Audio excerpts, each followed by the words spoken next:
오늘은 영상을 준비하면서도 어머니 생각에 참 마음이 아팠습니다. 제 자식 생각도 많이 하게 되었는데요. 부모가 자식을 사랑하는 마음의 무게를 어떻게 저울로 달 수가 있을까요?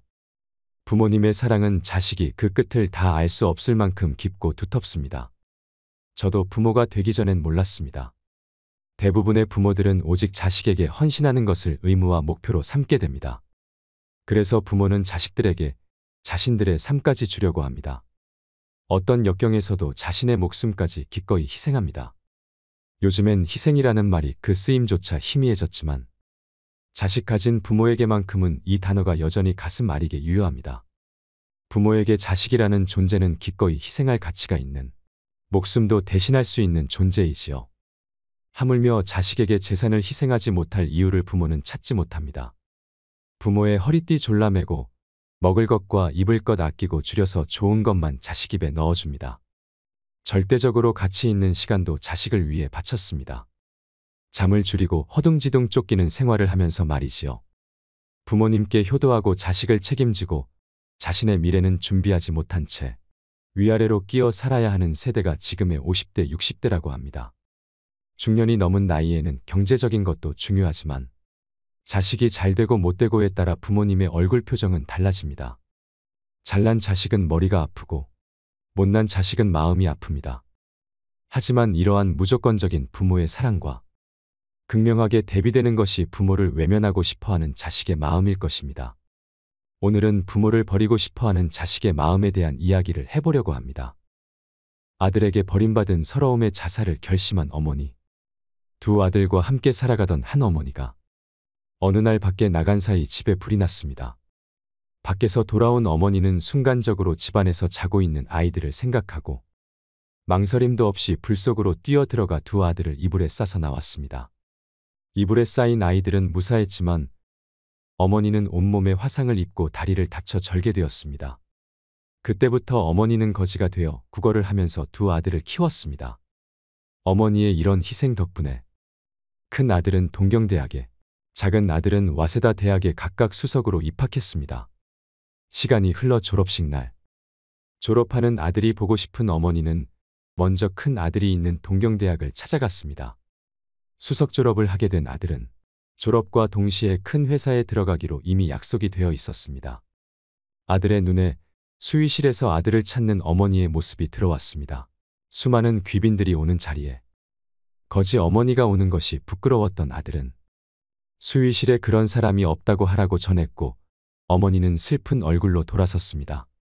아들에게 버림받은 서러움의 자살을 결심한 어머니는 죽기 전에 둘째 아들 얼굴이 보고 싶어 둘째 아들이 졸업하는 와세다 대학을 찾아갔습니다. 하지만 차마 들어가지 못하고 교문 밖에서 발길을 돌렸습니다.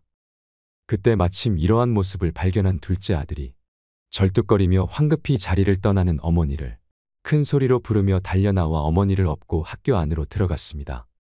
어머니가 사람을 잘못 보았소 라고 말했지만 아들은 어머니를 졸업식장의 귀빈석 한가운데에 앉혔습니다. 값비싼 액세서리로 몸을 치장한 귀부인들이 수근거리자 어머니는 몸 둘 바를 몰라 했습니다. 수석으로 졸업하는 아들이 답사를 하면서 귀빈석에 초라한 몰골로 앉아있는 어머니를 가리키며 자신을 불 속에서 구해내고 구걸을 해서 공부를 시킨 어머니의 희생을 설명했고 그제야 혐오감에 사로잡혀 있던 사람들의 눈에 감동의 눈물이 고였습니다. 이 소식은 곧 신문과 방송을 통해 전국에 알려지게 되어 둘째 아들은 큰 회사 오너의 사위가 되었으나 어머니를 부끄러워한 큰 아들은 입사가 취소되고 말았습니다. 이 사연을 들으시고 여러분은 어떤 생각이 드셨나요? 자식을 위해서라면 자기의 몸이 상하는 것을 아랑곳하지 않고 아들을 불 속에서 건져내고 구걸을 하면서까지 아들을 공부시킨 자식을 위해서라면 희생도 마다하지 않는 이가 바로 어머니입니다. 세상의 모든 부모 마음은 똑같을 것입니다. 말할 수 없는 고생 속에서도 아이에게만은 좋은 옷 사입히고 좋은 것만 먹이고 좋은 학교 보내며 풍요롭게 키웁니다. 그렇게 평생을 악다구니 써가면서 버티고 견디고 있는 게 아닐까요? 부모란 안락한 삶 대신 자식과 함께하는 피곤한 삶을 선택한 사람들이라고 생각합니다. 지금의 부모님이 우리가 아닌 안락함을 선택했다면 우리는 쇠똥굴이나 고슴도치로 태어났을지도 모를 일이지요. 그래서 다들 자식을 낳고 키워봐야 철이 든다고들 하시나 봅니다. 부모의 희생과 사랑을 자식들은 당연하게 여기며 살아갑니다. 그렇게 자식들은 평생 부모 앞에 죄를 짓고 삽니다. 다음으로 여러분들에게 꼭 소개해드리고 싶은 시가 있습니다. 이 시를 읽고 가슴이 어찌나 미어지던지요. 당연하게만 여겼던 어머니의 사랑을 자식은 뒤늦은 후회로 깨닫습니다. 같이 들으시면서 어머니의 끝없는 사랑을 느끼셨으면 좋겠습니다. 엄마는 그래도 되는 줄 알았습니다. 하루 종일 밭에서 죽어라 힘들게 일해도 엄마는 그래도 되는 줄 알았습니다. 찬밥 한 덩이로 대충 부뚜막에 앉아 점심을 때워도 엄마는 그래도 되는 줄 알았습니다. 한겨울 냇물에 맨손으로 빨래를 방망이질해도 엄마는 그래도 되는 줄 알았습니다. 배부르다 생각 없다 식구들 다 먹이고 굶어도 엄마는 그래도 되는 줄 알았습니다. 발뒤꿈치 다 해져 이불이 소리를 내도 엄마는 그래도 되는 줄 알았습니다. 손톱이 깎을 수조차 없이 닳고 문드러져도 엄마는 그래도 되는 줄 알았습니다. 아버지가 화내고 자식들이 속썩여도 전혀 끄떡없는 엄마는 그래도 되는 줄 알았습니다. 외할머니 보고 싶다. 외할머니 보고 싶다.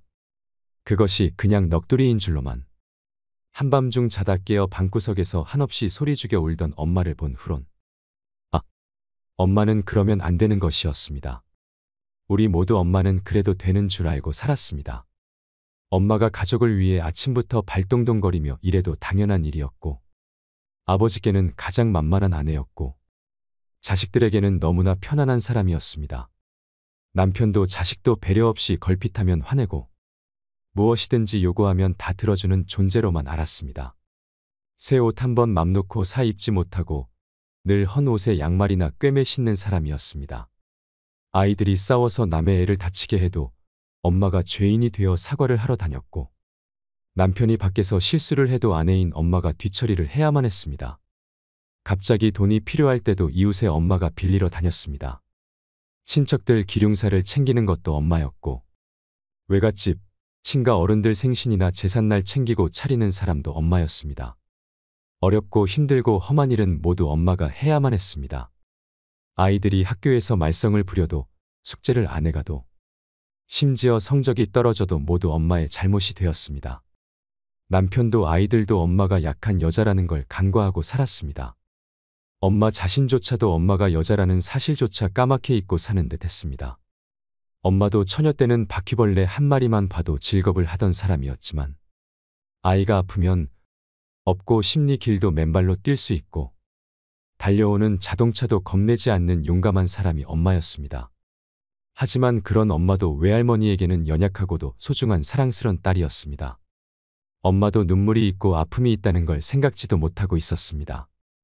엄마의 마음속에 소설 12권이 들어있고 가슴속에는 시가 산더미인 줄 몰랐습니다. 마음으로 쓰다가 버린 편지도 수백 통은 될 겁니다.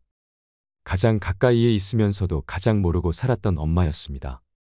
엄마는 돌아가시고 나서야 그 존재감이 확실해지는 것 같습니다.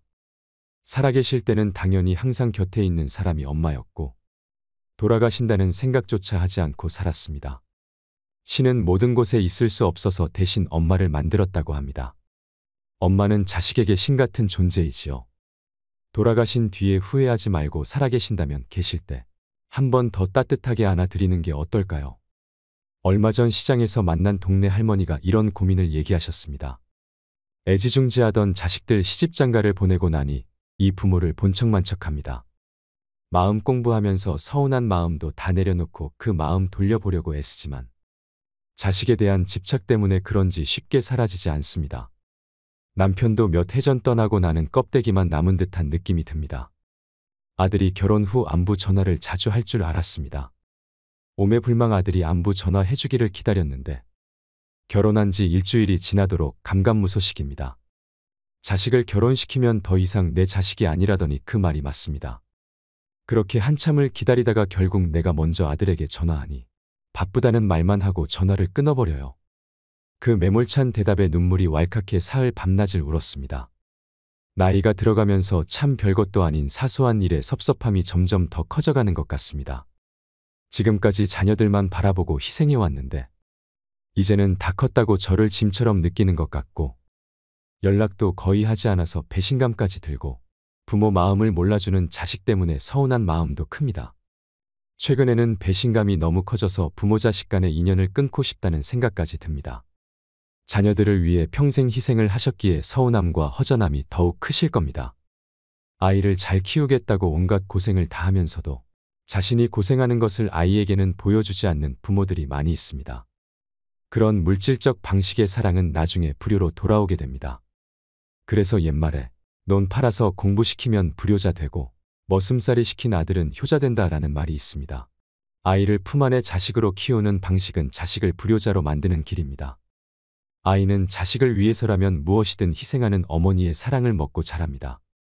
옛날 전쟁터에서 엄마가 아이를 가슴에 품은 채 총을 맞아 죽었는데 그 엄마의 품속에서 아이가 하나도 다치지 않고 살아있는 경우가 있었습니다.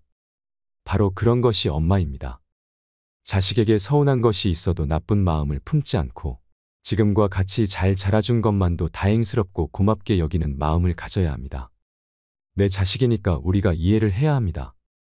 자주 전화하라는 것도 자주 찾아오라는 것도 모두 부모의 욕심일 수 있는 것입니다. 자식을 기다리는 마음으로 살아가면 마음의 병만 찾아옵니다. 자식에게 의존하고 싶은 마음을 버려야 됩니다. 부모와 자식의 관계는 불편해지면 안 됩니다. 서로에게 짐이 되지 않고 부담되지 않아야 불편하지 않습니다. 좋은 쪽으로 마음과 생각의 길을 트셔야 합니다. 어머니가 자식을 고맙게 생각하면 그 자식은 저절로 효자가 되는 것입니다. 내 자식을 효자로 만드는 것은 나한테도 좋은 일이지요. 그렇게 내 자식을 내가 효자로 만들며 사시기 바랍니다. 또한 부모도 그동안은 자식을 위해서만 살았다면 지금부터라도 자신만의 삶을 찾아보는 것도 필요합니다. 지금까지 지내온 인생을 되돌아보고 앞으로 노년을 어떻게 지내는 것이 좋을지 계획하고 실천해보는 것입니다. 평소 해보고 싶었던 일들을 하나씩 차근차근 도전해보는 것입니다. 그렇게 일상을 채워간다면 공허한 마음도 줄어들고 자식만 기다리지 않고 행복하게 지낼 수 있을 것입니다. 마지막으로 슬픈 어머니의 이야기를 해드리겠습니다. 잠시나마 어머니를 생각하는 시간이 되었으면 좋겠습니다. 지금도 시장길을 지날 때면 시장 구석진 자리에서 나무를 팔고 계시는 할머니를 보곤 한다. 예전에는 이 시장길을 지나는 것이 고통이었다. 하지만 이젠 나에게 이곳을 지날 여유도 없다. 어쩌다 가끔씩 들려보는 이곳 시장터. 난 이곳에서 장사를 하는 한 분의 고귀한 사랑을 받고 자랐다.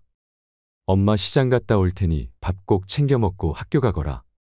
난 장사를 가시는 어머니의 모습을 보고도 잠을 자는 척했다. 이 지겨운 가난. 항상 난 이 가난을 증오했다.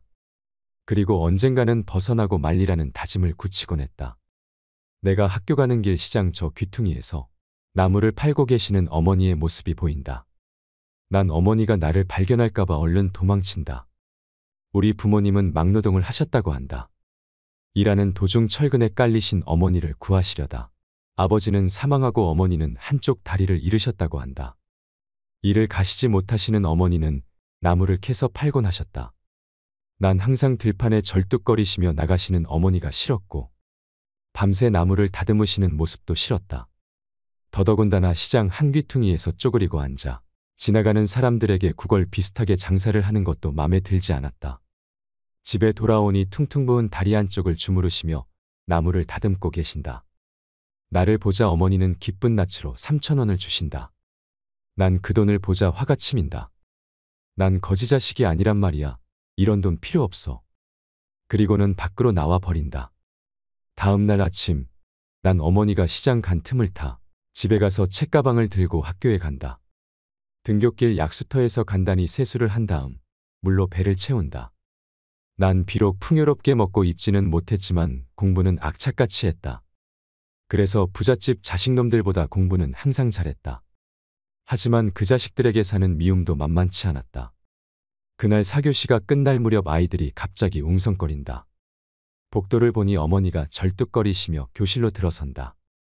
선생님 드리려고 장사하려고 다듬은 나무를 한 봉다리 들고서 어머니는 내가 어제 들어오지 않자 걱정이 되셔서 학교에 오신 거란다. 선생님과의 면담을 끝내고 어머니가 돌아가시자 아이들이 한마디씩 한다. 야, 이민성 너네 엄마 병신이었냐? 그놈은 그 잘난 부잣집 아들 현우였다.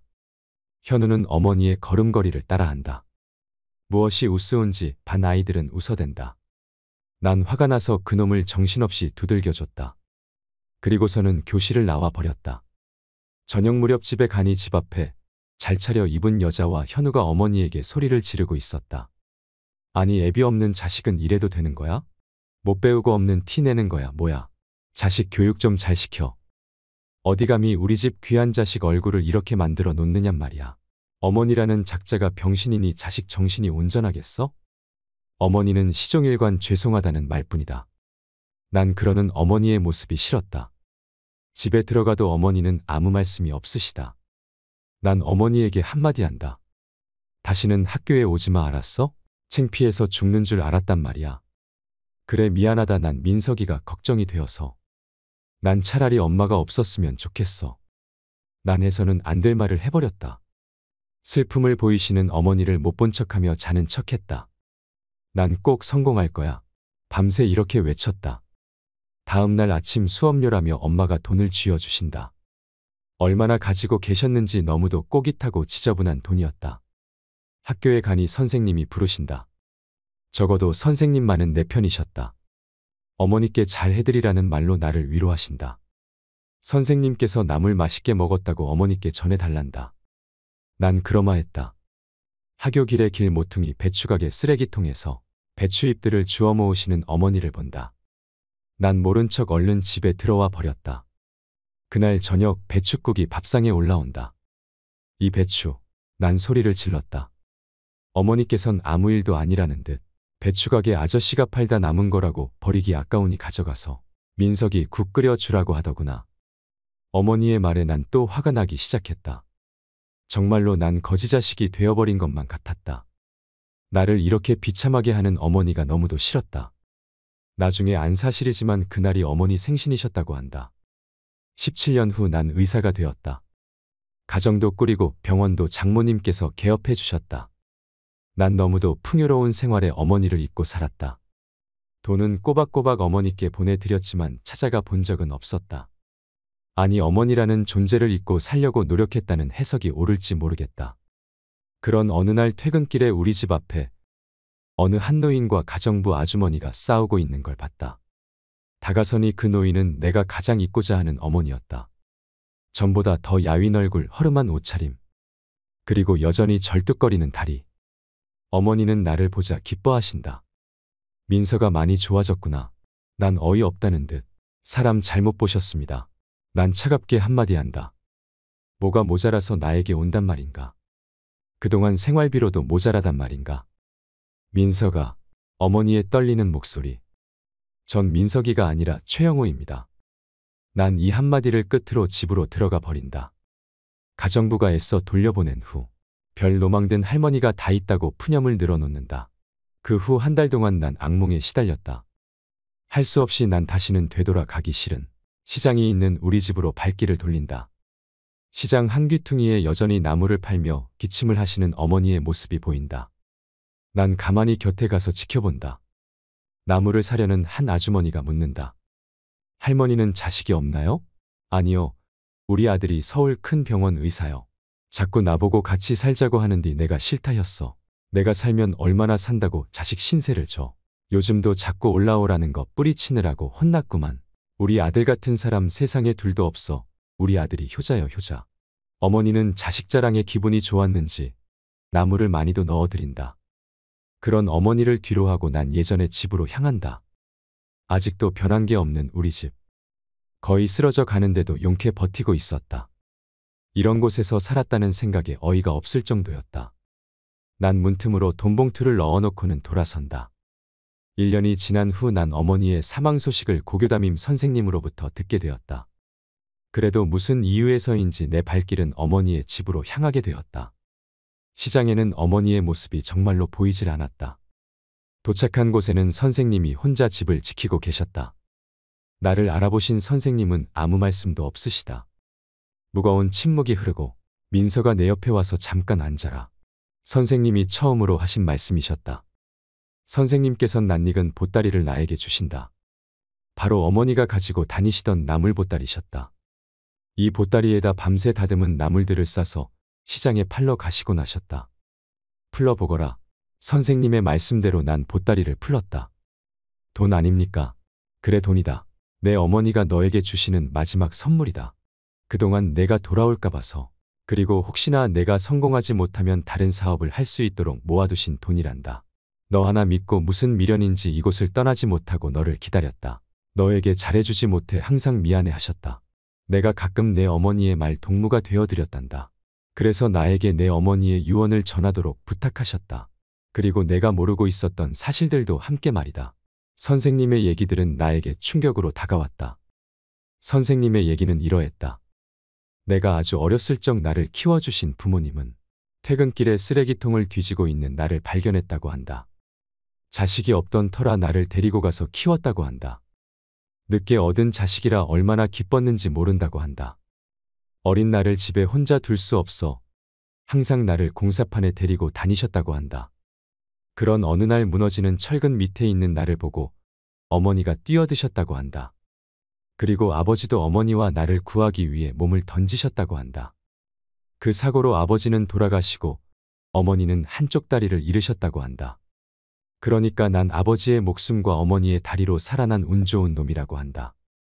혼자가 되신 어머니, 다리마저 불편하신 어머니께 주위 사람들은 나를 고아원에 보내라고 하셨단다.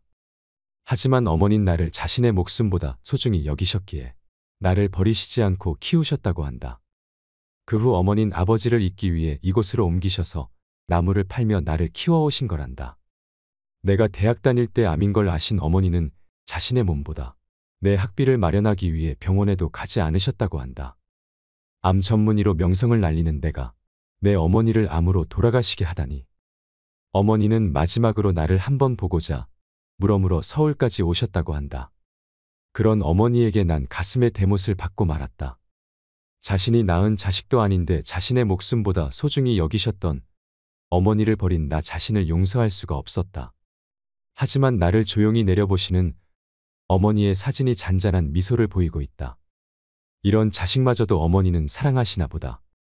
내 어머니, 사랑하는 내 어머니. 그 후 난 시간이 날 때마다 가끔씩 이곳을 들른다. 혹시나 어머니가 나무를 파시고 계실 것 같은 착각에 말이다. 사랑합니다. 나의 아버지, 나의 어머니. 항상 고맙고 감사합니다. 오늘도 노후의 지혜와 함께 해주셔서 감사드립니다. 황금빛으로 무르익어가는 여러분의 지혜로운 자리를 잡기 위해 달렸고 40대에는 가족을 위해 살았습니다. 주 6일 근무에 쉬는 날에도 빠짐없는 가족 나들이. 스마트폰도 없던 시절 하루 종일 몸으로 놀아주고 자식들을 위해 온 힘 다하며 살았습니다. 내 집 마련을 위해 일주일에 하루 쉬며 일했습니다. 회사가 1순위, 가족은 2순위, 꿈은 3순위가 되어 수십 년을 보내고 나니 답답하기만 합니다. 죽어라 노력하며 열심히 살았다 푸념들 하지만 무엇을 위해 이토록 열심히 살았다는 것인지. 지금껏 앞만 보고 달려온 인생.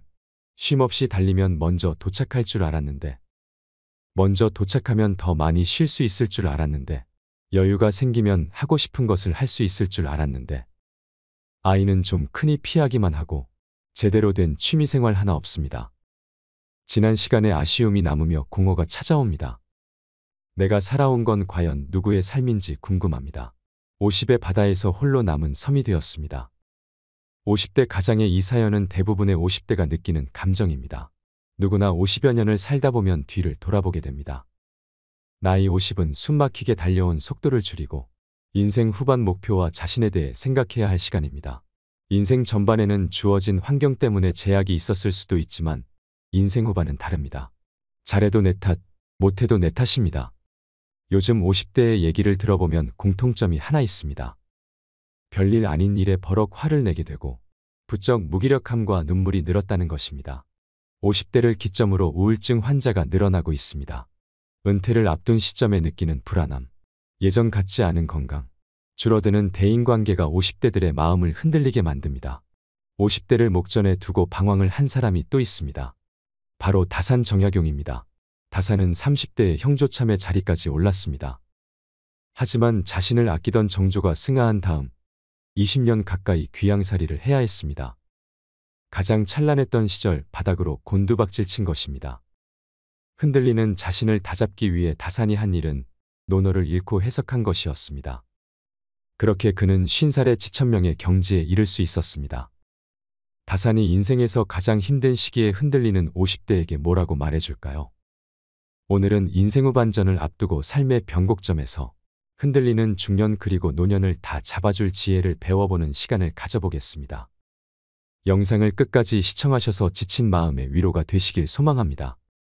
흔들리는 중년 노년에게 다산 정약용이 전하는 말. 첫 번째는 겉모습을 잘 가꾸어라. 질이 문을 이기면 촌스럽고 문이 질을 이기면 거칠애가 된다. 문과 질이 잘 어울린 후에야 군자다워진다. 질이란 사람의 내면을 말하고 문은 외면의 반듯함으로 겉모습을 말합니다. 공자에 따르면 둘 중 하나만 뛰어난 것은 올바른 수양이 아니라고 합니다. 순서를 정하자면 질이 먼저다. 그러나 다산은 문이 질에 뒷받침되어야 진정한 가치가 있다고 말했습니다. 겉과 속은 따로 떨어져 있는 것이 아닙니다. 내면이 바른 사람은 품격이 겉으로 드러나고 겉모습이 안정된 사람은 마음 역시 경건합니다. 다음은 다산이 두 아들에게 보낸 편지에 있는 글입니다. 지난번에 너를 보니 단정하고 엄숙한 빛이 전혀 보이지 않았다. 성인이 먼저 외모로부터 수습해 나가야 마음을 안정시킬 수 있다고 가르친 이치를 모르는 것이다. 비스듬히 눕고 삐딱하게 서서 공경하게 마음을 지킬 수 있는 사람은 없다. 높은 이상을 가진 사람은 반드시 그 주변부터 정리합니다. 그리고 반듯한 자세로 일상에 임합니다. 겉모습에도 신경 쓸 줄 아는 사람이 되어야 합니다. 많은 연구들이 외모가 사회적인 성공에 영향을 미칠 수 있다고 합니다. 첫인상은 사람들에게 매우 중요한 역할을 합니다. 첫인상은 3초에서 5초 만에 결정되기 때문에 이 짧은 시간에 강한 인상을 주도록 외모를 매력적으로 가꾸어야 합니다. 또 성공하는 사람들은 자신의 외모에 긍정적 태도를 가지고 있습니다. 자기 인식이 긍정적이고 자존감이 높은 사람들이 외모와 무관하게 성공적인 경험을 더 자주 하며 외모의 영향력을 줄일 수 있다는 것을 발견하였습니다. 물론 우리가 성공하기 위해서는 실력을 갖추는 것이 중요합니다. 그러나 이에 못지않게 매력적인 외모도 중요합니다. 자신을 가꾸지 않는다면 처음부터 남으로부터 선택조차 받게 되지 못할 것입니다. 품질과 디자인이 겸비되어야 명품이 되듯 꽉 찬 내면이 자연스럽게 겉으로 드러나는 사람, 그 사람이 바로 진정한 명품입니다. 두 번째는 주변의 말에 흔들리지 말라. 50세가 되기 전 40세의 나이는 불혹이라 부릅니다. 불혹이란 미혹되지 않는다는 뜻으로 각종 유혹에 흔들리지 않는 나이가 되었음을 뜻합니다. 선조들은 이처럼 50대가 되기 전부터 욕심에 의해 흔들리는 삶을 경계했습니다. 50대는 사회에서 웬만한 업적을 이룬 후 자칫 교만에 빠지기 쉬운 시기이기도 합니다. 혹은 주변 사람들과 비교 끝에 지금껏 살아온 삶에 대한 회의감이 가장 깊어지기도 쉬운 시기입니다. 다산은 그럴수록 더욱 마음을 다잡고 천명, 즉 하늘의 뜻을 익히는 것이 중요하다고 말했습니다. 최선을 다해 살아야 하지만 세상의 부귀와 공공은 하늘의 뜻이라는 것을 깨달은 것입니다. 이처럼 천명을 알게 되면 부귀영화를 누려도 교만하지 않으며 공공에 처해도 쉽게 흔들리지 않습니다. 다산은 지천명의 경지에 대해 이렇게 설명합니다. 천명을 완전히 익히게 되면 그 어떤 비방과 칭찬에도 마음을 흔들리게 할 수 없다. 일상에서 가장 많은 고민은 말로 인해 생깁니다. 직접 들은 말이나 떠도는 소문으로 사소한 오해와 근거 없는 비방이 우리를 힘들게 합니다. 하지만 그 소문을 막상 들춰보면 아무것도 아닐 때가 많습니다. 다음 날이면 물거품처럼 사라질 일로 하루를 망친 것입니다. 그러니 주변의 말에 흔들리지 않는 것을 50의 목표로 삼는다면 충분할 것입니다. 흔들리지 않는 마음을 가진 중년일수록 더욱 탄탄한 인생이막을 설계할 수 있을 것입니다. 세 번째는 어제보다 더 나은 하루하루를 쌓아라. 논어고금조에는 군자는 위로 통달하고 소인은 아래로 통달한다는 말이 있습니다. 여기서 군자는 인격이 갖춰진 사람이며 소인은 인격이 부족한 사람을 가리킵니다. 다산은 어제의 잘못을 되짚어보고 반복하지 않기 위해 노력할수록 더 나은 사람, 즉 군자가 될 수 있다고 말했습니다. 다산은 군자와 소인 모두 처음에는 보통 사람이지만 군자는 날마다 한 등급씩 올라가 최상의 등급에, 소인은 날마다 한 등급씩 내려가 최하의 등급에 달한다고 했습니다. 둘은 반대 방향으로 가기에 차이는 크게 벌어집니다. 삶의 가치는 얼마나 빨리 가는지가 아닌 어떤 방향으로 가는지에 달려 있습니다. 사람의 성품이란 하루아침에 이루어지는 것이 절대 아닙니다. 학문과 수양 역시 타고난 자질이 아니라 어제보다 나은 하루하루를 쌓는 것으로 완성됩니다. 다사는 인생의 전환점을 맞이할 때마다 노너의 길을 묻곤 했습니다. 흔들리는 50대에게 다사는 묻습니다. 삶을 바꿀 것인가? 아니면 계속 지금처럼 살 것인가? 인생은 속도가 아니라 방향이 더 중요합니다. 지금까지 내가 아닌 누군가를 위해 살았다면 이제부터는 누군가가 아닌 나를 위해 살아야 합니다. 50대는 열매 맺기에 가장 좋은 시기입니다. 지난 50여 년의 삶을 성찰해보고 다시 한번 희망의 목표를 세워 인생 후반을 만들어가야 할 때입니다. 이처럼 50대는 준비할 것보다 돌아볼 것이 많아지는 시기입니다. 과거를 돌아보며 더 나은 사람이 되기 위해 발전을 도모할수록 더욱 성공한 노후 생활을 맞이할 수 있을 것입니다. 다음으로는 은퇴를 앞둔 50대가 준비해야 할 3가지에 대해 말씀드리려고 합니다. 얼마 전 동창회에 참석한 50대 영석 씨. 그동안은 자녀 건강이 대화 주제였지만 최근에는 은퇴가 주요 화제가 되었습니다. 올해 대기업을 퇴사한 한 친구는 긴 여가 시간이 자유가 아니라 마치 징벌처럼 느껴졌다고 합니다. 차라리 일을 하는 게 낫지 막상 쉬니까 뭘 해야 할지 모르겠더랍니다. 일을 핑계로 가족에게 소홀했던 한 선배는 퇴직 후 아내와 자주 다투었고 결국 이혼을 했다는 소식이 들려왔습니다.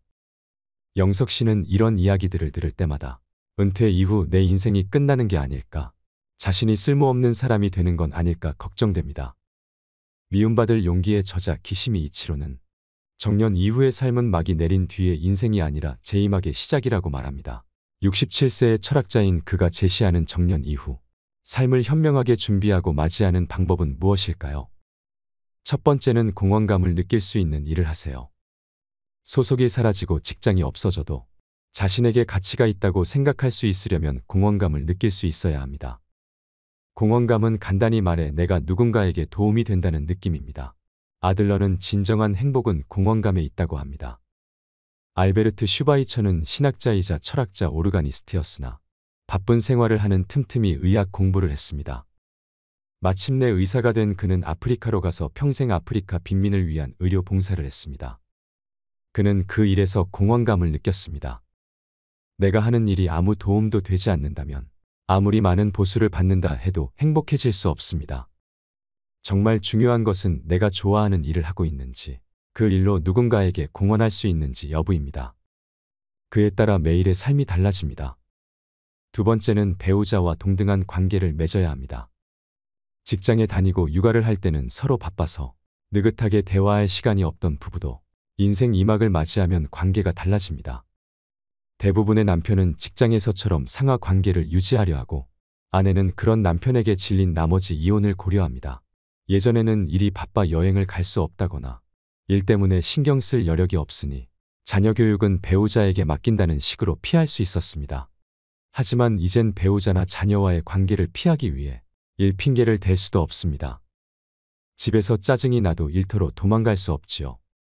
퇴직으로 배우자와 마주하게 되면 그동안 미뤄뒀던 두 사람의 관계가 분명해집니다. 이는 두 사람의 관계를 위태롭게 할 수 있습니다. 오스트리아 심리학자이자 정신과 의사인 아들러는 진정한 인간관계를 맺으려면 상대를 동등한 존재로 바라봐야 한다고 말합니다. 언제나 배우자를 동등한 친구로 여겨야 합니다. 이제라도 자기 일은 스스로 챙기고 집안일도 해야 합니다. 인생의 새로운 국면에 접어든 후 성숙한 사랑의 관계 속에 살길 원한다면 배우자와의 관계를 다시 맺어야 합니다. 세 번째는 꼭 뭔가를 해야만 하는 건 아닙니다. 은퇴 후에는 또 다른 삶의 보람을 찾거나 뭔가를 하지 않으면 안 된다고 생각해 초조해하는 사람이 있습니다. 취미를 찾아야 한다고 생각해 마치 일을 하듯 취미에 몰두하는 사람도 있습니다. 그들은 전문가만큼 잘해야 한다고 생각하기도 합니다. 평생 부지런히 일한 사람이라면 반드시 뭔가 해야 한다고 생각하겠지만 이는 일이라는 저주에서 벗어나지 못했다는 증거이지요. 사실 아무것도 안 하는 사람은 없습니다. 책을 읽고 편지를 쓰고 산책을 하고 멍하니 있거나 잠을 자는 것도 모두 일입니다. 더는 직장에 나가지 않는 것일 뿐 아무것도 안 하는 건 아닙니다.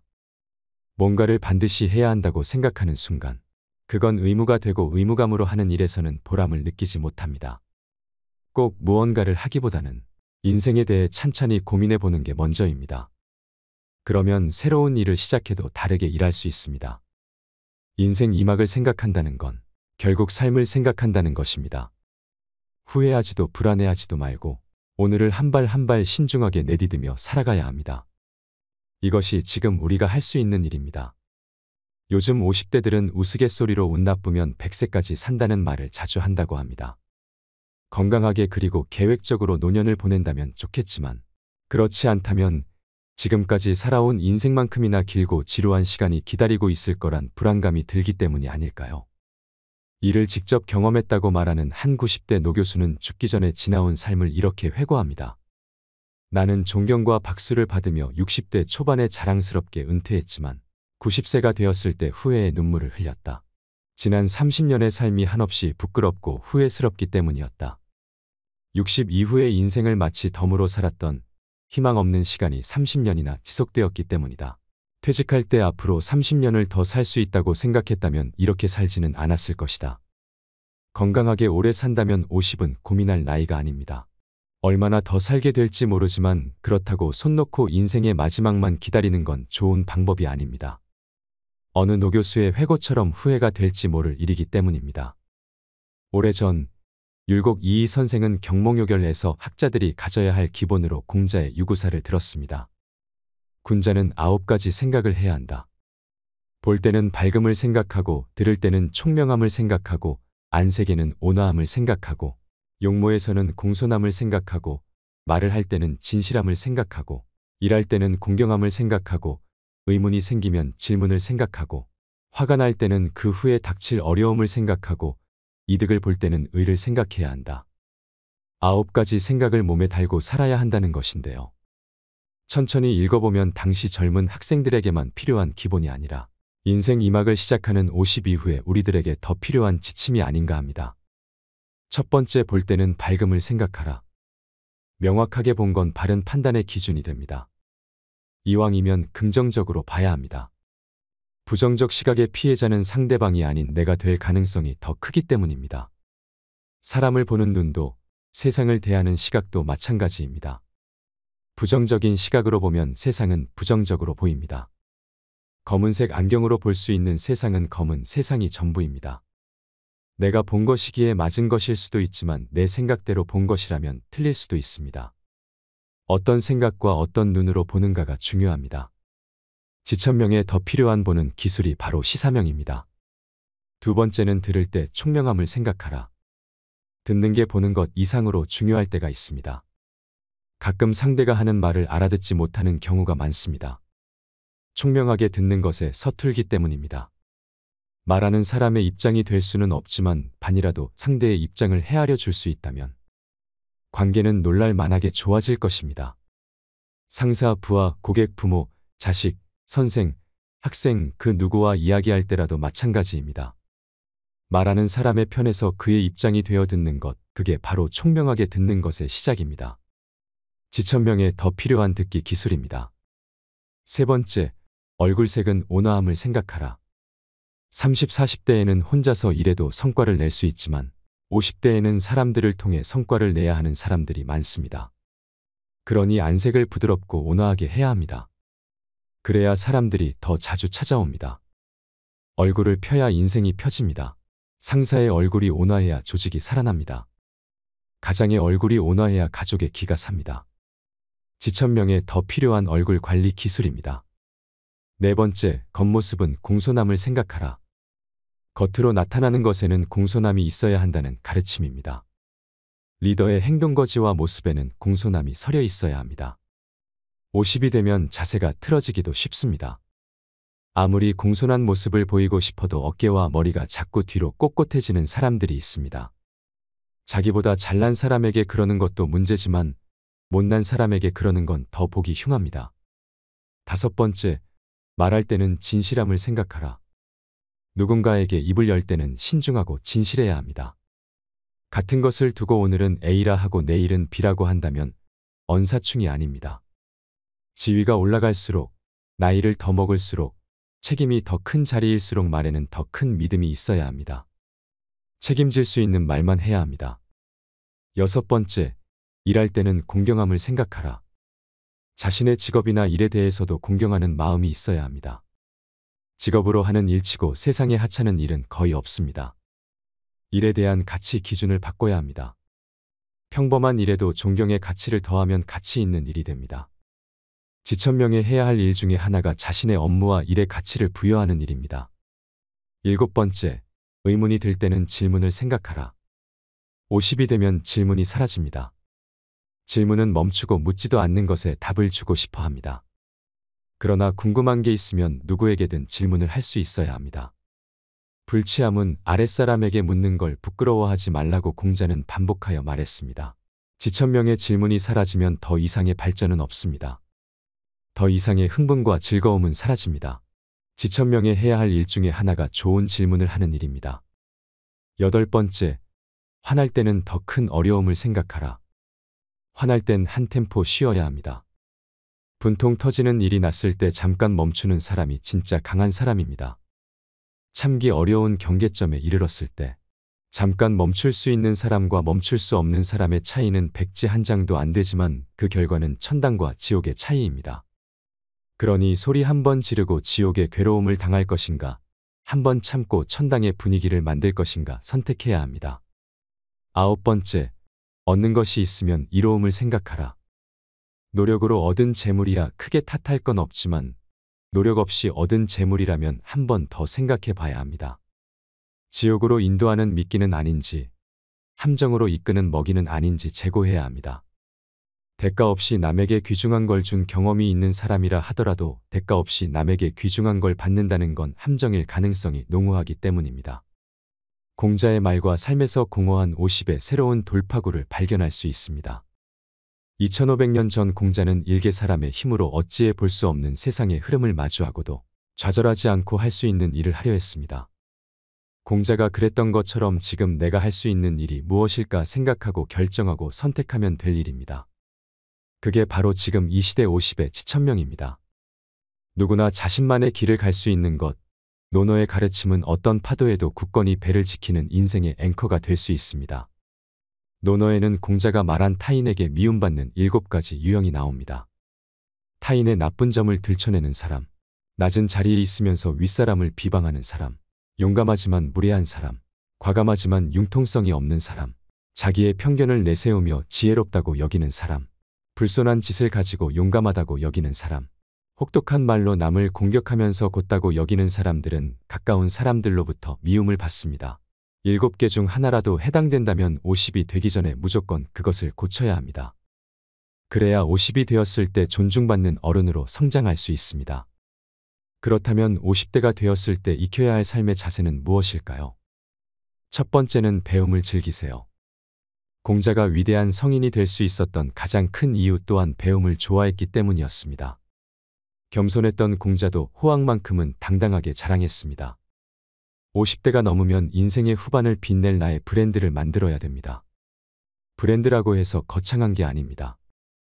여태 바쁘게 살아오느라 그동안 도전하고 싶었던 어학 공부나 악기를 한각이 연주할 수 있는 취미 활동도 해당이 됩니다. 은퇴 후에 고통 없이 죽기만을 기다리는 게 아니라 그게 무엇이 됐든 배움을 즐기세요. 스스로에게 미움받는 경우는 50이 되어도 나이를 먹어도 특별한 퍼스널 브랜드나 강점 없는 자신을 바라볼 수밖에 없는 경우라고 생각합니다. 나이 50의 조직을 벗어나면 혼자 할 수 있는 일이 거의 없다는 걸 깨닫게 됩니다. 젊은 세대에게는 일도 아닌 일이 큰일로 느껴집니다. 직장 다닐 땐 회사에서 해주던 세무신고도 스마트 기기 다루는 것도 혼자 하려니 여간 어려운 게 아닙니다. 50대가 회사를 다니는 세월 동안 세상은 빠르게 바뀌었습니다. 50에도 배움은 필요합니다. 세무신고하기, 스마트폰 다루기 같은 잡학도 필요하지만 오랫동안 좋아할 수 있는 일을 찾는 게 중요합니다. 여행을 오래 하면 여행 전문가가 되고 고구마를 오래 키우면 고구마 전문가가 됩니다. 그렇게 인생 후반을 빛낼 나만의 브랜드를 만들어야 됩니다. 자신의 강점을 만들지 못했다는 것을 시간이 없어서라는 핑계라고 말할 수는 있어도 그 말을 한다고 한들 자신의 없던 강점이 생기는 것은 아니니까요. 사랑에서 가장 큰 사랑은 자신을 사랑하는 것이 제일 먼저라고 합니다. 나 자신을 사랑해야 남을 사랑할 수 있습니다. 그러니 나를 미워하지 않기 위해 스스로의 강점을 만들어가는 것이 중요합니다. 두 번째는 여지아의 정신을 키우세요. 공자는 논어의 일관성 있게 여지아 정신을 강조했습니다. 여지아는 어떻게 하지? 하고 궁리하는 것입니다. 스스로 궁리하지 않는 사람은 아무리 좋은 직장에 다녀도 성과를 얻기 어렵습니다. 조직이 클수록 묻어갈 수는 있지만 인생 후반전은 상황이 다릅니다. 나이 50이 넘어서니 스스로 궁리하지 않으면 나만 모르고 있고 태물이 되어갑니다. 반면 어디서든 탁월하게 성과를 내는 사람들은 궁리를 거듭합니다. 어떤 사람이 어느 날 갑자기 세상에 나타난 것처럼 보여도 5년, 10년 전부터 예리하게 칼을 갈면서 준비해왔을 것입니다. 여지아 정신이 있는 사람들은 포기하지 않습니다. 타인을 원망하지도 핑계대지도 않습니다. 결국 스스로 풀어야 할 문제라는 것을 알기 때문입니다. 조직에 있을 때는 묻어갈 수 있었지만 인생 후반전은 상황이 다릅니다. 스스로 궁리하지 않으면 단 한 발자국도 나아가지 못합니다. 세 번째는 외적인 모습에도 신경 쓰세요.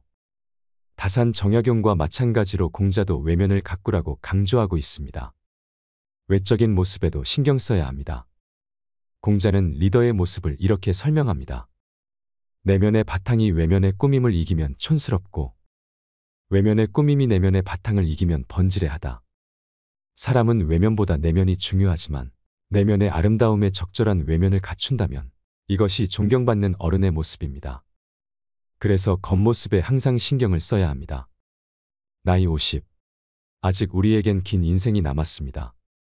우리가 만약 30의 인생의 뜻을 세웠다면 20년이 지난 50의 자신은 분명 덜 흔들리고 있을 것입니다.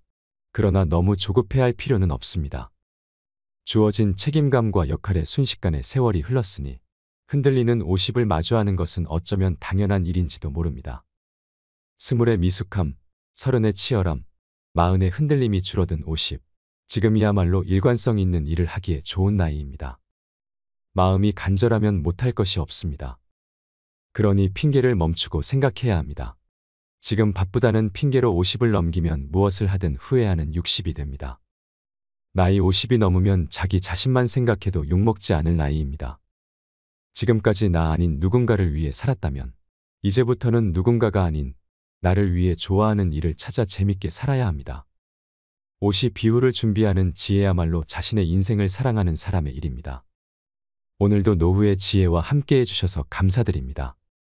황금빛으로 무르익어가는 여러분의 지혜로운 인생을 언제나 응원합니다. 것 같았으나 눈 깜짝할 사이 벌써 노년이니 세월 정말 잠깐입니다. 인생의 반환점을 돌아서니 세월이 마치 급행열차를 탄 듯합니다. 올라갈 때는 그리도 멀더니 내려올 때는 너무 빠른 노년의 시계이자 삶의 달력이니 어쩌면 좋을까요? 인간으로 태어난 이상 노년기는 누구도 피해갈 수 없는 생의 한 단계이죠. 하지만 그렇다고 해서 모두 성숙하게 늙는 것은 아닙니다. 노인은 늙을수록 외형은 초라해지고 육신은 나약해집니다. 기억은 쇠퇴해지며 자꾸만 말이 많아집니다. 미래를 말하는 것보다 과거를 회상하고 그리워합니다. 검버섯이 피어나고 주름살이 깊어갑니다. 무심한 세월 따라 속절없이 늙는 것을 그 누가 막을 수가 있겠습니까? 하지만 주름 잡힌 표정에서 연륜이 쌓인 노인만의 기품을 뿜어낼 수 있다고 저는 생각합니다. 고목에도 꽃은 피어납니다. 그렇게 아름다울 수가 없는 꽃이지요. 가끔 인격이 훌륭한 노인들을 만날 때가 있습니다. 그런 분들은 만고풍상 다 겪으며 살아온 경험을 살려서 매사가 슬기롭습니다. 그런 분들은 인간에 대한 이해가 깊고 경우가 밝으며 배울 점이 아주 많습니다. 반면 마음 가는 대로 거침없이 행동하고 자기 주장만 옳다고 큰 소리를 치면 꼰대라고 손가락질을 받기 십상입니다. 외형의 늙음은 어찌할 수 없지만 추하게 늙지 않으려면 마음만이라도 꼰대 소리를 듣지 말아야 합니다. 꼰대라는 소리를 들으면서 여기저기서 욕을 먹을 것인가, 아니면 항상 귀를 크게 열고 온화한 표정의 노인으로 나이 들 것인가 하는 것은 전적으로 내게 달린 것입니다. 이 땅의 많은 노인분들은 긍정의 표정으로 하루를 잘 살았는지 돌아보셔야 합니다. 늙어서 아름답지는 못해도 적어도 취해 보이지는 말아야 합니다. 오늘은 나이 들어 성숙한 내면을 가지기 위해 피해야 할 행동 5가지에 대해 알려드리겠습니다. 지금부터라도 나 스스로에게 적극적인 처방을 하여 성숙한 노후를 만들어 가시길 바랍니다. 첫 번째는 남이 내 흉보는지도 모르고 말을 독점하고 떠드는 사람입니다. 평균 수명이 짧았던 옛날에는 60을 넘기면 잔치를 열었고 70을 넘기는 경우는 드물었습니다. 젊은이는 많고 노인은 적었으니 큰 소리를 내도 집안이나 공동체에서 존경과 대우를 받을 수 있었습니다. 하지만 이제는 시대가 역전되었습니다. 노인이 넘쳐나면 존경과 대우는커녕 자칫하면 거추장스러운 존재로 여겨지기 십상입니다. 노인이 많다 보니 그만큼 꼴불견이 자주 눈에 띕니다. 대중교통을 이용하거나 식당에서 보면 유난히 목소리 큰 노인들이 있습니다. 주변의 눈총에도 아랑곳하지 않습니다.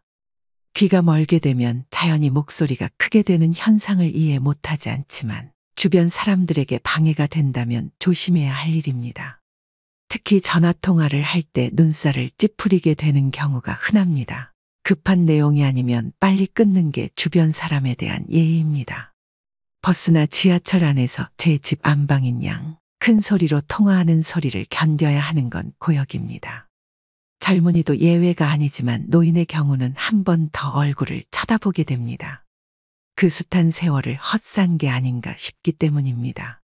노인이 말이 많으면 기피의 대상이 되고 추하게 보입니다. 입은 닫고 지갑은 열어라는 금어는 옳지요. 노인이 될수록 입이 무거운 사람이 되어야겠다고 다짐합니다. 말은 적게 낮은 소리로 해야겠다 생각합니다. 낮은 소리란 목소리의 크기만이 아니라 내 견해에 고집을 강요하지 않는다는 뜻입니다. 노인의 경계사항 중 첫째가 아집입니다. 이제 우리 세대는 한 발 뒤로 물러날 때가 되었습니다. 그러자면 우선 목소리 톤을 낮출 필요가 있지 않을까요? 인간 생활에서는 무엇보다 기본이 제일 중요합니다. 내 하고 싶은 일을 하는 건 좋지만 최소한 남에게 피해를 끼치는 일은 없어야 합니다. 말을 독점하는 사람은 자신의 능력이나 경험을 과시하는 경우가 많습니다. 이러한 행동은 매우 거만하고 오만하게 보일 수 있습니다. 나이 들수록 함구개의하라는 말이 있습니다. 입은 닫고 귀는 열어라라는 말인데 그러지 못하고 잘난 맛에 사는 노인을 칠푼이라고 했습니다. 칠푼이란 지능이 조금 모자라는 사람이란 뜻으로 그만큼 추한 사람이 되어버린다는 의미입니다. 노추가 되지 않기 위해서는 나이가 들수록 더욱 배려심 있고 겸손한 태도를 가지는 것이 중요합니다. 작은 일상에서부터 머릿속 사고까지 품이 있는 노년은 세월이 거저 가져다 주지 않습니다. 그만한 절제의 노력이 따라야 하지요. 저는 이것을 노인이 지켜야 할 예절이라고 부르고 싶습니다. 그래야 어른 대접을 받을 수 있습니다. 가만히만 있어도 중간은 간다는 말이 있습니다. 침묵은 그래서 좋은 것이지요. 아름답게 보이는 사람은 굳이 말하지 않아도 그 안에 가득 차 있는 것이 자연스럽게 밖으로 드러나게 마련입니다. 두 번째는 허풍을 심하게 떨거나 자랑을 너무 많이 하는 것입니다. 나이 들어서까지 입만 열면 잘난 척과 허풍을 떠는 사람이 있습니다. 잘난 척하는 모습이 꼴사납지만 그래도 관계가 있어서 받아줬더니 점점 더 하는 짓이 가관입니다. 제 주변 친구 중 한 명은 그렇게 자식 자랑을 합니다. 살면서 하지 말아야 할 자랑 3가지를 꼽자면 배우자 자랑, 자식 자랑, 돈 자랑이라고 합니다. 이 가운데서도 특히 아무리 친한 친구 사이라도 하지 말아야 할 자랑이 있는데 그것이 바로 자식 자랑입니다. 사람들 가운데는 자식들 일로 인해 자랑을 할 것이 많은 사람도 있지만 그렇지 않은 사람도 있지요. 특히 자식 때문에 속을 썩이고 있거나 고민이 많은 사람이 있습니다. 이런 사람 앞에서 자식 자랑을 하는 것은 아픈 사람 앞에서 자신의 건강을 자랑하는 것과 같습니다. 그 말을 듣는 사람의 입장에서는 겉으로 드러내지는 않아도 그 자체로 스트레스이고 고통이 됩니다.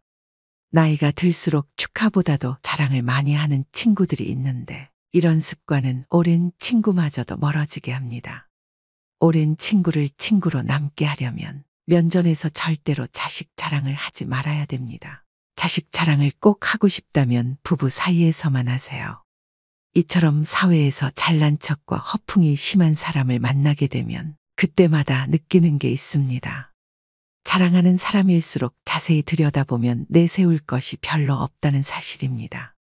자신은 스스로 자기 자랑을 열심히 하고 있지만 그래서 들여다보면 빛 좋은 개살구이거나 그 주변에는 별로 성과라고 할 만한 것이 없는 사람이 대부분이었습니다. 왜 그럴까요? 자랑을 수시로 하는 사람은 겉으로 자신이 대단한 사람이라는 것을 적극적으로 알리지 않으면 부족한 사람이라는 것이 저절로 드러나기 때문입니다. 자신에게 부족한 점이 많다는 것을 감추기 위해 끊임없이 주변 사람에게 자기를 드러내는 것입니다. 주변 사람에게 어떻게든 인정을 받아야 부족한 것을 감출 수 있을 것 같은 의식의 생각입니다. 그런 사람들의 의식에는 역설적으로 별로 이룬 것이 없는 사실에 대한 불안과 걱정이 깔려 있습니다. 반면 무엇인가를 이룬 사람은 그것을 굳이 자랑하려 하지 않습니다. 아니, 자랑할 필요가 없습니다. 자랑하지 않아도 그들이 갖춘 것은 저절로 드러나기 때문입니다. 그것은 자신이 사는 곳일 수도, 하는 일일 수도, 주변에 함께하는 사람들일 수도 있습니다. 오히려 자기 자신을 낮춥니다. 그리고 자기의 것을 남에게 나누려는 여유를 보입니다. 그것은 과시의 목적이 아닌 겸손과 배려의 행동입니다. 그들은 가진 것을 굳이 내세우지 않더라도 결코 부족해 보이지 않습니다. 도움과 배려에서 그들이 가진 것이 보이고 이룬 것들이 보입니다. 우리는 어떤 유형일까요? 경제적으로나 정신적으로나 부유하든 그렇지 않든 과시를 주 목적으로 하는 사람일수록 자랑하는 것만큼 실제로는 보잘것없을 가능성이 큽니다. 사람들과의 관계에서 항상 겸손하고 베풀 줄 아는 것. 겸손과 베푸는 삶을 실천할수록 실제로 부자 마인드에 가까워지는 법입니다. 그렇게 아름답게 늙는 것입니다. 그것이 진짜 부자들의 자세이기 때문입니다. 젊은 날에는 허세를 부릴 때도 있습니다. 하지만 나이를 먹을수록 허세를 부린들 소용이 없다는 것을 깨닫게 됩니다. 자기 잘난 맛에 사는 게 인생이라지만 그건 집에 혼자 있을 때나 하는 생각이고 밖에 나올 땐 장롱속 깊은 곳에 잘 보관해 두어야 하는 게 요즘 인생입니다.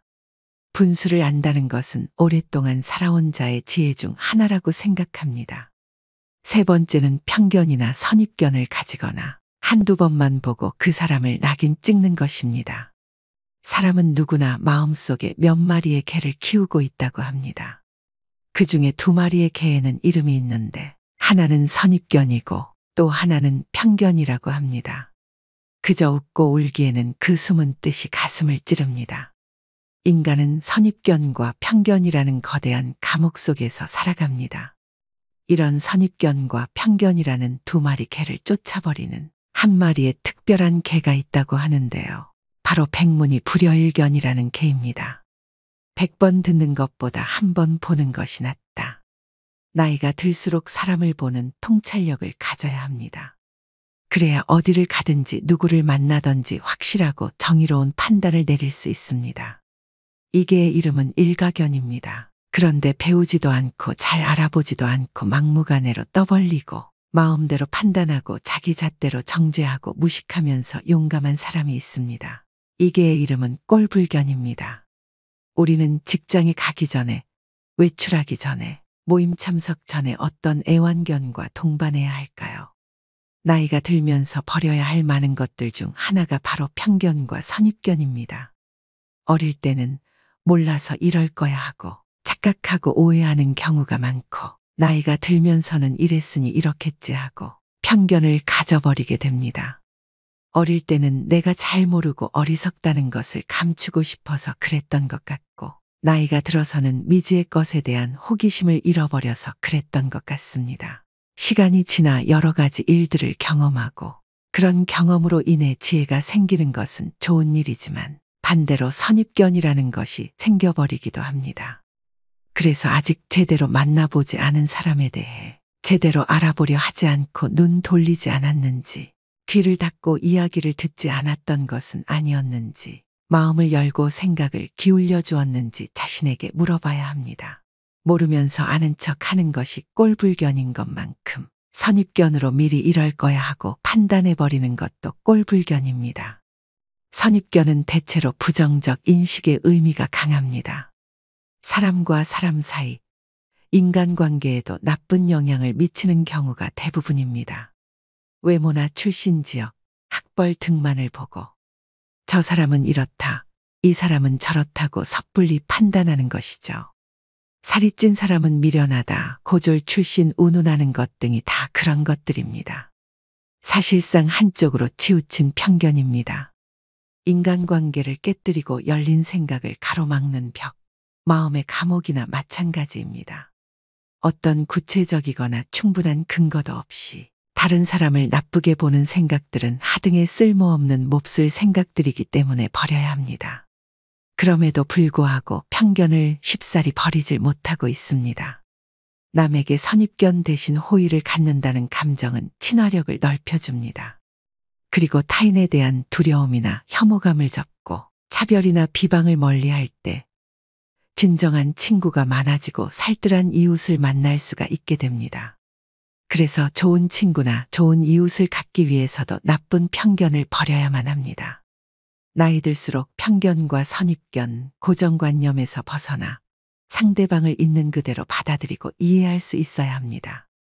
미국의 저명한 시인 랄프 waldo 에머슨의 말을 곱씹어 보시기 바랍니다. 사람을 만날 때 우리는 그 사람이 어디 출신이며 어떤 사람인가 하는 선입견을 버리고 곧바로 신과 대화를 한다고 느껴야만 한다. 나이 들어 취해지지 않기 위해서는 일부를 보지 말고 전체를 볼 수 있는 지혜를 가져야 합니다. 판단하지 않고 편견 없이 있는 그대로 수용하는 마음은 사람을 대하는 가장 따뜻한 마음일 것입니다. 네 번째는 나이 들수록 자신의 외모를 가꾸지 않는 것입니다. 많은 분들이 나이 들어 무슨 외모까지 신경 쓰나 라고 얘기하실 수도 있습니다. 지금은 사람이 내면이 중요하지, 자연스럽게 늙어가자 생각하기도 합니다. 하지만 외모 관리를 안 한 채로 시간이 많이 흘러 외모에 정성을 쏟는 친구와 비교하면 나는 확 늙어버린 안타까운 처지가 되기도 합니다. 그때 거울 속에 내가 너무 늙어버리면 내 자신이 초라하게 느껴지고 지난 날이 후회가 됩니다. 어느 정도의 관리는 내 자신의 외적 자존감을 위해서도 꼭 필요합니다. 노인들은 나이 들수록 나태해지기 쉽습니다.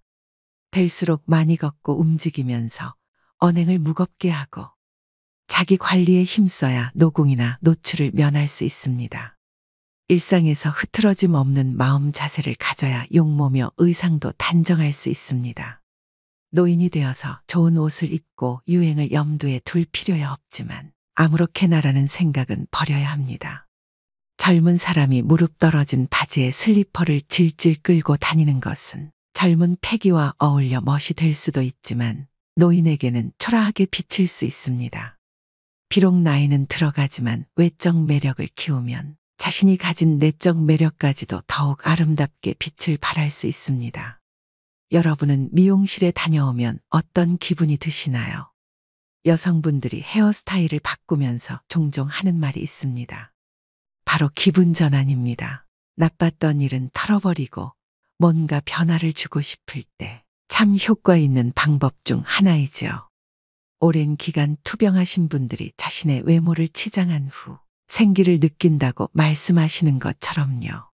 외모에 신경 쓰는 것은 감정 노화를 막아주는 것입니다. 나이 들수록 그 힘은 무시하지 못할 만큼 세집니다.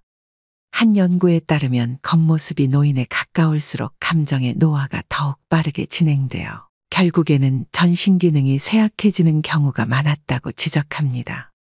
예쁜 옷을 입거나 피부 관리를 하는 등 외모에 신경을 씀으로써 감정까지도 조절할 수 있다고 하는데요. 또 외모 관리는 여성 노인들의 우울증을 예방하는 효과가 있어 건강에도 큰 도움이 됩니다. 실제로 60세 이상 분들 중 많은 분이 외모 관리는 죽을 때까지 하는 거라고 생각하고 있으며 외모 관리를 하는 이유는 더 나은 삶의 질, 자기만족 등을 꼽았다고 합니다. 또 외모 관리는 다른 사람에게 신뢰감을 줍니다. 여러분은 첫인상에서 무엇을 가장 먼저 보시나요? 내면이 가장 중요하다고 얘기들 하지만 외모부터 볼 수밖에 없습니다. 외모를 본다고 해서 잘생기고 예쁘고가 아니라 다른 것을 중요하게 보는 경우가 적지 않습니다. 바로 신뢰감입니다. 나이가 들면서 경험과 지식 그리고 사회적 신용이 높아지지만 이를 제대로 표현하지 않으면 상대방에게 올바른 메시지를 전달하는데 어려움이 생길 수 있습니다. 이때 깔끔하고 정돈된 외모는 상대방에게 효과적인 메시지를 전달하는 데 도움됩니다. 나이 들어서 외모 관리를 꾸준히 하는 사람은 은근히 능력이 있어 보입니다. 부지런한 것은 쉽게 지속하기 힘든 일이기 때문에 시간 관리, 감정 관리를 잘하는 사람이란 생각이 듭니다. 그만큼 외모 관리는 일자리를 얻는 것과 인간관계에서 유리한 점이 많습니다. 노화는 자연의 섭리인 만큼 누구나 나이 들어가며 세월의 흔적이 외부로 드러나는 노화 현상은 어쩔 수가 없습니다. 노화 현상을 아예 멈추려고 하거나 다시 젊은 시절로 돌아가게 만드는 것은 불가능에 가깝습니다.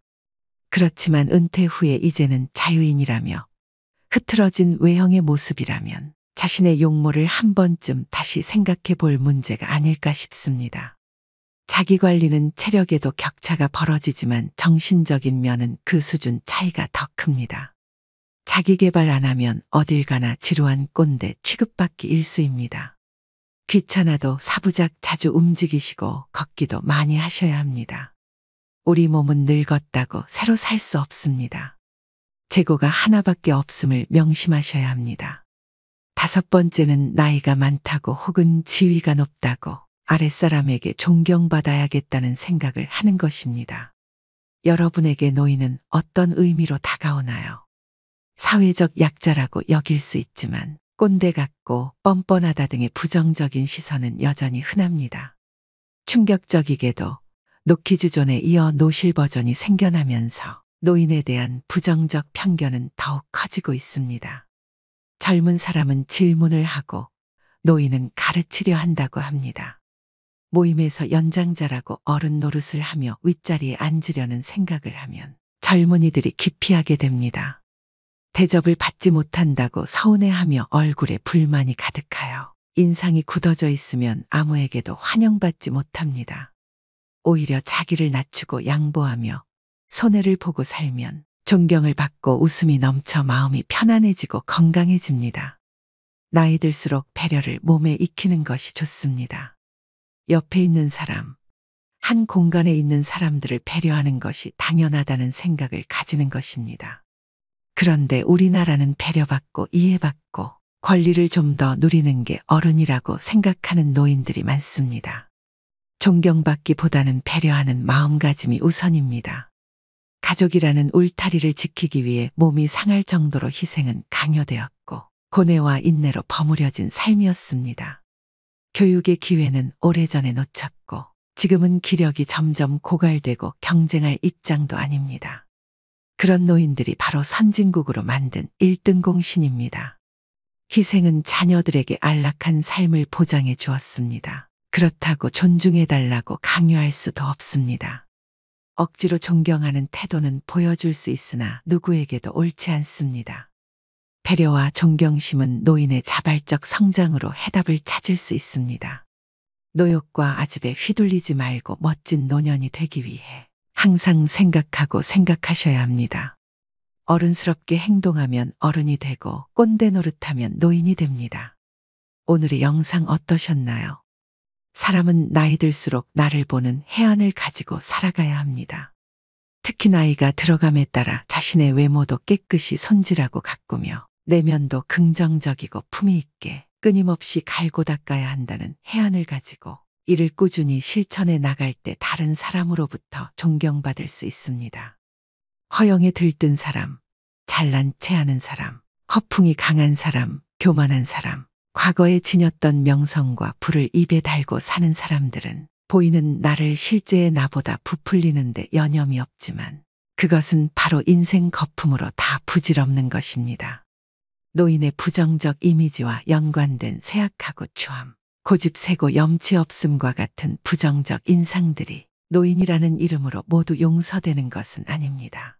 오늘의 지혜를 꼭 마음에 새기셔서 품격 있는 노후를 만들어 가시길 바랍니다. 오늘도 노후의 지혜와 함께 해주셔서 감사드립니다. 황금빛으로 무르익어가는 여러분의 지혜로운 인생을 언제나 응원합니다.